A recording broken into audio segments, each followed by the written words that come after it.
বলা হয়ে থাকে আমেরিকা সারা বিশ্বের যেসব মাধ্যমে প্রভাব বিস্তার করে পেট্রোডলার তার মধ্যে অন্যতম। পেট্রোডলার হলো একটা চুক্তির নাম যেটা স্বাক্ষরিত হয়েছিল 1971 সালে সৌদি আরব এবং যুক্তরাষ্ট্রের মাঝে।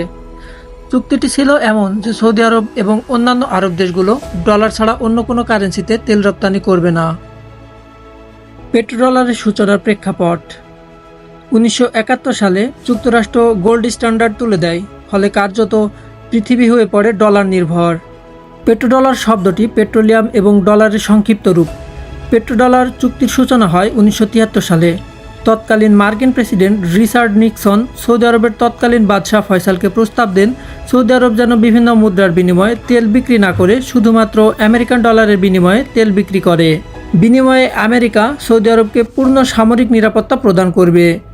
আমেরিকার এই প্রস্তাব প্রত্যাখ্যান করে দেওয়া ছিল বিরোধিতার শামিল, এবং সৌদি আরবের প্রতিরক্ষা বাহিনীও তখন যথেষ্ট ছিল না, যার কারণে বাদশাহ ফয়সাল আমেরিকার এই প্রস্তাবে সম্মতি জানায় এবং জন্ম হয় পেট্রোডলারের চুক্তির।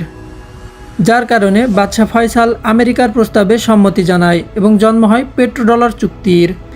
এর পাশাপাশি ইতিহাসে আরও একটি ঘটনাকে পেট্রোডলার সৃষ্টির প্রেক্ষাপট হিসেবে বিবেচনা করা হয়। আরব ইসরায়েলের যুদ্ধকেও পেট্রোডলারের সূচনা হিসেবে দায়ী করা হয়। আরব ইসরায়েল যুদ্ধের সময় সৌদি আরব সহ বাকি দেশগুলো তেল বয়কট করেছিল, অর্থাৎ তারা ইসরায়েল এবং তার মিত্র দেশগুলোকে তেল বিক্রি না করার সিদ্ধান্ত নেয়। ফলে আন্তর্জাতিক বাজারে তেলের দাম ব্যারেল প্রতি $33 থেকে বেড়ে $400 পৌঁছে যায় এবং আন্তর্জাতিক বাজারে ডলারের দাম কমে যায়। এই সমস্যার সমাধান করতে তৎকালীন মার্কিন প্রেসিডেন্ট রিচার্ড নিক্সন এবং কিসিঞ্জার সৌদি সরকারকে চাপ প্রয়োগ করার চেষ্টা করে, কিন্তু ব্যর্থ হয়। এক পর্যায়ে আমেরিকা বলে, আচ্ছা ঠিক আছে, আমরা ব্যারেল প্রতি $400 করেই তেল কিনব, তবে আমাদের একটা শর্ত আছে। আপনাকে চুক্তি করতে হবে যে আপনি ডলার ছাড়া অন্য কোনো মুদ্রায় তেল বিক্রি করতে পারবেন না।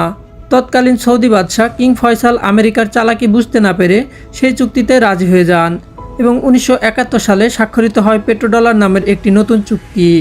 বিশ্বজুড়ে পেট্রোডলারের প্রভাব, যারা পেট্রোডলারের বিরোধিতা করেছিল তাদের কি হয়েছিল? চীন রাশিয়া না পারলেও কেন আমেরিকা চাইলেই যে কোনো দেশের উপর অর্থনৈতিক নিষেধাজ্ঞা দিতে পারে? পেট্রোডলার সিস্টেম কতটা ইসলাম সমর্থিত? কেনই বা আমেরিকা ডলার আজকে বিশ্বের রিজার্ভ কারেন্সি? এই সমস্ত প্রশ্নের উত্তর জানতে আমাদের পরবর্তী ভিডিওটা দেখতে পারেন।